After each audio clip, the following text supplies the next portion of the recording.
Hi everyone, welcome to this video. Thank you for being here. My name is O-Sheena.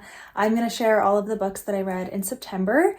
And at the beginning of the month in my September TBR, I said that I wanted to take it slow and read less and focus on reading the Bible. And I did do that, but then I also still read a lot of books. But I actually read a lot of audiobooks this month, and then I did start a reread of the Chronicles of Narnia, so that upped my book count right there. And then, yeah, I just ended up reading kind of like a lot of books, so that's exciting. I read 14 books. A couple of them are DNFs though, so I'll go over everything. If I have any vlogs or anything I shared more about these books in, I will link them down below. I did do a couple vlogs this month. And yeah, I'm just going to share all of the books that I read. So here we go. Number one, I did read You Make It Feel Like Christmas by Toni Shiloh. This was a review book and it came out in September, and I was offered a review copy for free to do a review. So I did read it and I did really enjoy this. It's obviously quite short, so it was kind of just like a quick, easy read. I gave it 4 stars. Really great, just character, storyline, faith content. There was like a couple bits of the romance that was like, oh, cringy, you know. Follows Star, who is the female lead, and then Waylon. And Star is going home for Christmas. She recently lost her job, so she's embarrassed by that. She doesn't want to tell her family, and so she's kind of bummed about life and just feeling sad. She also has a very rocky relationship with one of her sisters. That sister is marrying Star's ex-boyfriend.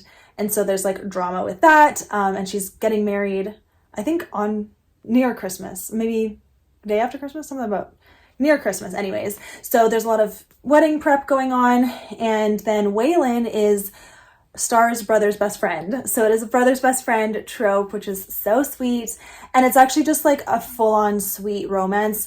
Definitely some insta love, but they've known each other since they were kids, so at least there was that established relationship. Just like super cheesy, but in like pretty much a good way. So yeah, overall I really enjoyed it. I think it's a great Christmas read. Christmas stories are allowed to have like lots of cheese in them, so if you want some cheese, this is a good one. Great faith content as well, and yeah, just would highly recommend for a Christmas story. Cute cover too, right? I love it. Then I finally read another review book that I've had for a while since it came out, Indigo by T.I. Lowe. I just had it as an ebook, but then I saw that the audiobook was available through my library, so I checked it out and I did listen to this whole thing on audio rather than reading it. Back in the summer, I did try to read it as an ebook and I just was not feeling it. Like, I just was bored right away, so that was sad.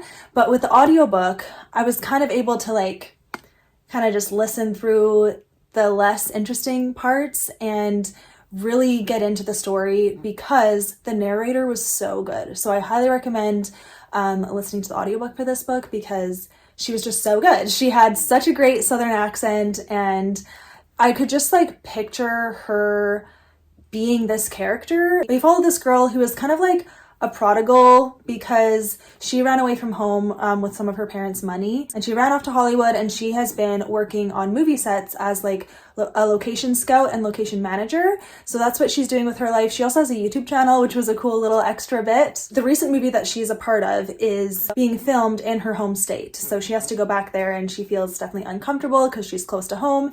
And anyway, she's trying to find like the perfect location, and she's out on her boat and she comes across this island, and it looks like someone's living on the island. And so she does end up meeting the man who lives there, and he's totally a recluse, so grumpy, wants nothing to do with her, and tells her to leave. Like, he's like, you're trespassing, get off my property, whatever.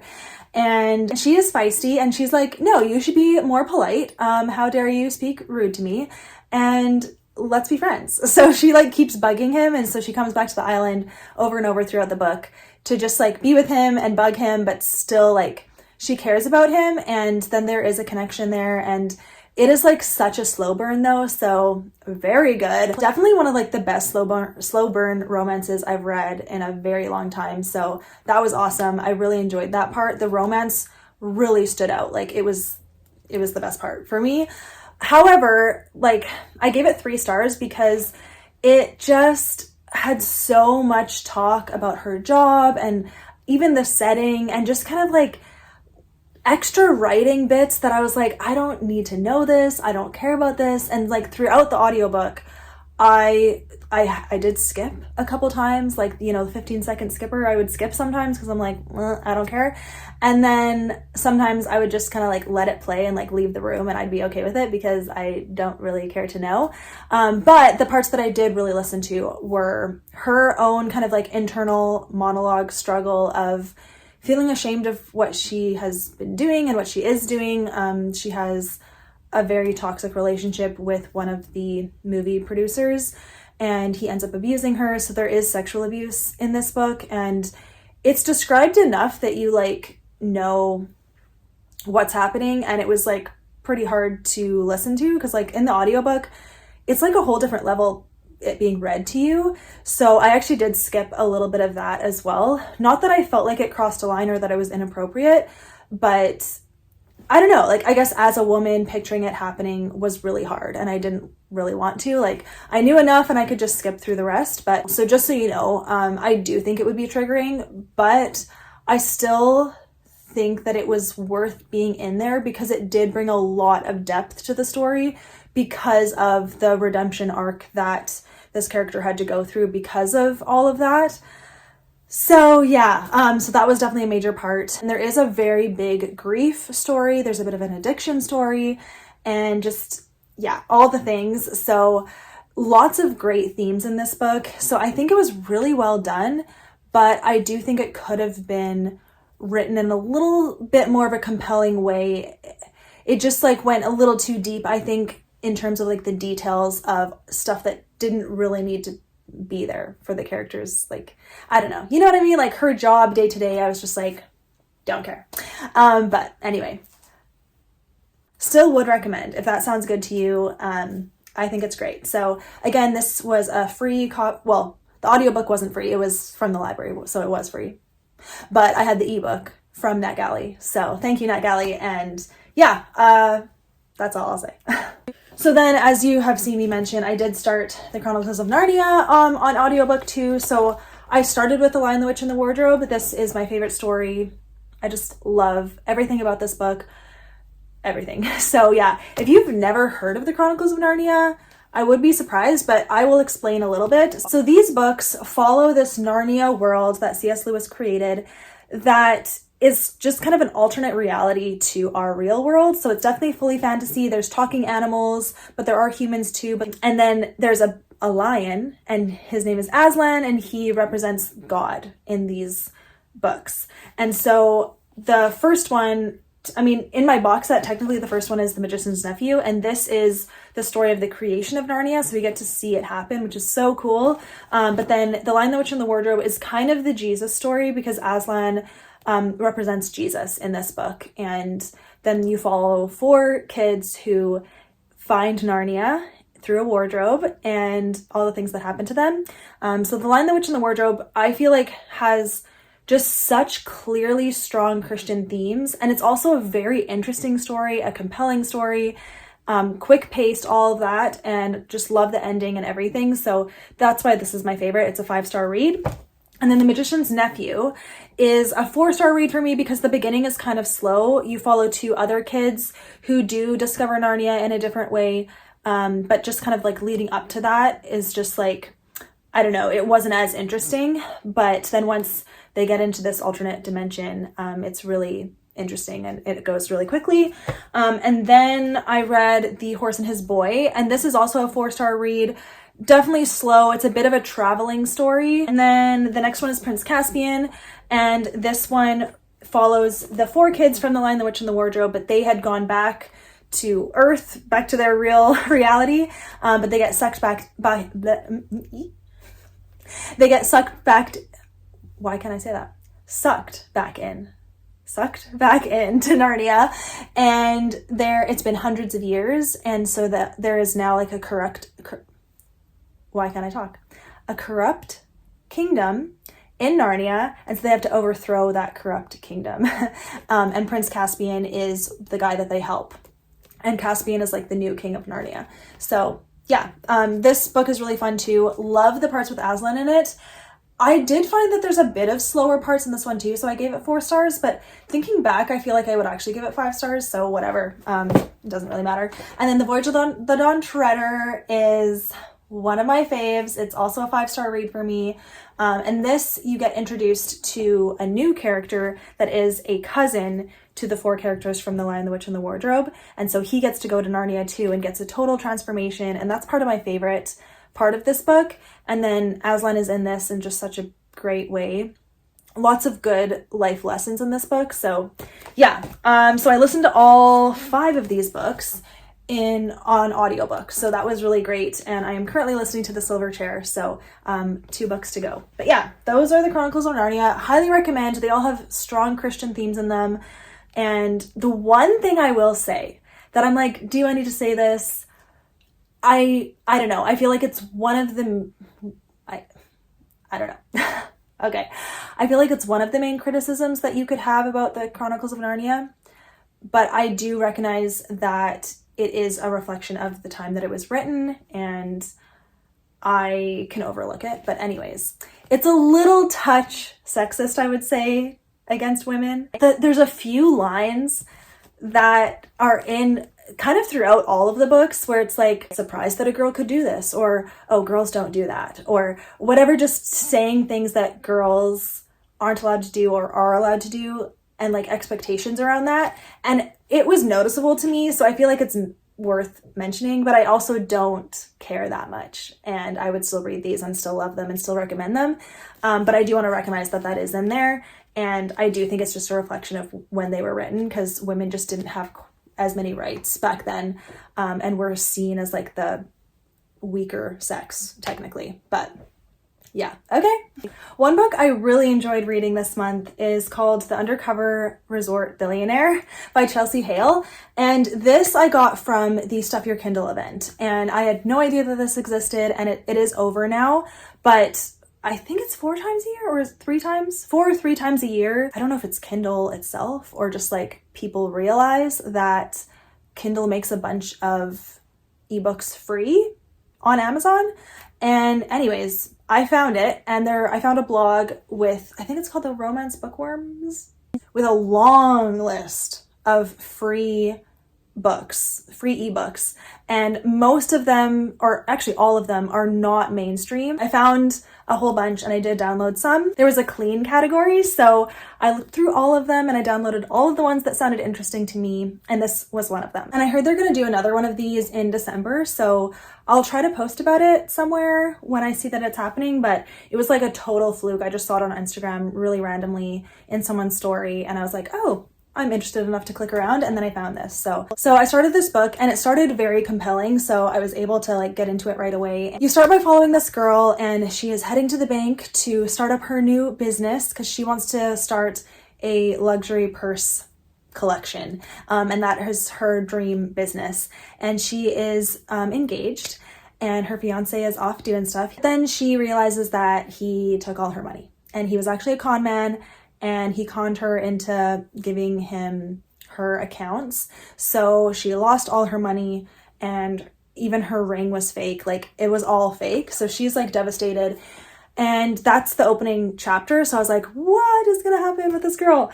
And then you cut to this guy named Liam. He is the nephew of like this big guy who owns a huge resort line. They're billionaires. They have resorts across the world, really popular. The uncle passes away, and in his will, it's all willed to Liam, but there is one standalone resort that is not in the same collection of other resorts, and it is definitely low end. And he's like, you can do whatever you want with it, but before you do, you have to go work there for 2 weeks. And if you don't do that, then it is left to the board, and you have no say in what happens to it, and you can never do anything with it.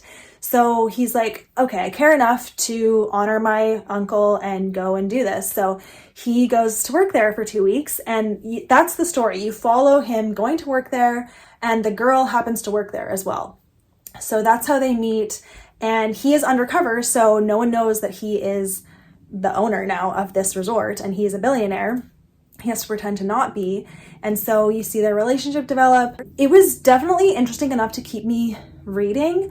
But I would say that the romance was slightly lacking. Like, there wasn't enough like flirty banter or like just cute moments. Like, it almost actually, it was like so pure because they were actually just getting to know each other. They kissed like twice and they had zero like impure thoughts about each other. They were just like, oh, they're so beautiful or whatever, but nothing like beyond that. And anyway, so I gave it 4 stars. It's more like a 3.5, but I actually really loved the characters in this book. So I feel like this is like a full series. There's like 6, maybe even more books, but they're of course all, you have to pay for the rest of them. So if I get Kindle Unlimited, I'll be able to read it. But for now, I read this one for free and I really enjoyed it. And I definitely would continue reading if I could. I liked the writing. I thought the writing was great. And yeah, highly recommend. So if you have Kindle Unlimited, go check it out. Even if you don't, check it out. I think it's worth it. And I think it's cool that this author wrote a book like this, and I totally want to follow her for more. So there's that. I snuck another audiobook in before the end of the month. So Detection Detail by Terri Reid. This is the first book in a Harlequin love-inspired book, and it's the first book in a canine protection unit series, something like that. They all follow law enforcement people that have dogs as their partner, and I just loved the idea of that. I love dogs. I love animals in general. And so I thought it'd be fun to read this. Now, the thing is, the audiobook was really bad. And what I mean by that is it was a dude reading it, and the dude's voice, like his inflection on things, was just so disjointed. It did not read well at all. Somehow I got through it, and somehow I like still understood what he was saying and kind of enjoyed the story, but the audiobook totally killed this for me. So I gave this 3 stars, but it probably would have gotten a 4 if I had been able to read it myself, but this was the only way I could read it. There was no ebook, no physical book. It was just audio. So, which actually is a testament to the book because it's the dogs. The dogs did it for me. I really wanted to read about the dogs, and I got what I wanted. Like, there is great dog content in this book, and it's enough that I would like keep listening to the series because I just love the idea. I don't know. I've never read, I think, a law enforcement or like suspense story with dogs as the partner before. And so basically I just love dogs in books. I think that is the thing. This one, you follow a girl who, her and her best friend were accused of like starting a fire, and the best friend got convicted and is in jail, and she got off. And so she's trying to prove the girl innocent. And so that's kind of her thing. She's trying to build a case for her friend. And then you follow this officer man who has his dog, and I actually forget. This is when like the audiobook was really like, huh? What is this guy saying? So the beginning of it is a little fuzzy, but basically she's in a shootout and this guy is sent to the shootout, and that's how they meet and connect. And then he feels connected to her, so he wants to stay on her case and like protect her and whatever, and he starts believing that her friend is innocent, so they like work together to figure out this. But all the while she is getting life-threatening things happening to her. So like her dock is caught on fire, she's shot at, her brake line is cut, just like random stuff like that is threatening her life. So they know that she's on the right track because someone keeps trying to like make her stop investigating. It's a really quick story because it's like 200 pages, I think, in the book. And really, the fast-pacedness, there was no extra fluff that didn't need to be there. Every scene mattered, which was really nice because in full-length romantic suspense books, sometimes there's just extra stuff that slows the story down, and I find it boring. But this I didn't find boring because I was like, what is happening? And every chapter, most chapters actually ended on a cliffhanger. And then, yeah, every chapter was like, oh, this matters for the case, or this matters for her character development, or this matters for the romance. And I enjoyed it. Romance was definitely insta-love though. Okay. They knew each other for like a week and they're like, I think I'm falling for them. Is that possible? Never happened to me before, but what do I know? But still, falling for someone in a week, I don't know about that. But I overlooked it because I love the dog. Okay, the dog saved it. His name is Diesel, and he was a yellow lab and sounded just the best. I love dogs. I really do. 3 stars. would recommend it if you want to give it a try. Just don't listen to the audiobook because it's bad. Let's go to the DNFs, okay? DNF number 1. I'll link a video down below. I explain what's going on with this one, but this is a short story collection by Francine Rivers, Sons of Encouragement. The 5 dudes. I got halfway through Jonathan's story and that's when I quit. So I didn't even attempt Amos or Silas, but I read Aaron's and Caleb's and a little bit of Jonathan's. And just the writing was boring. I don't know how else to say it other than it was so historical that I just felt like almost like I was reading the Bible, but not, obviously, in the most boring, bland way you could. And that sounds so sad, but I just like did not care about anything that was happening to these characters. I didn't care about the characters. Like, I don't know. Like, how can I say this about a Francine Rivers book? But it's true. I don't know. I don't know. I don't know what else to say. I'll link the video down below, but I DNF this and I'm sad. Now the other DNF is Legends on Lattes by Travis Baldree. And I kind of have videos about this book too. This is a fantasy book and I think I saw it in someone's list of fall recommendations. And when I heard what it was about, I thought like, oh, that sounds so funny. Like I definitely want to give that a try. You follow this monster lady who, she's a former like mercenary kind of, and she wants to leave that life and start a business selling coffee. And so she does, but the whole town that she moves to has no idea what coffee is. And it's just that whole thing is very funny. So you follow that whole story. You follow her from the beginning of deciding to end her mercenary ways.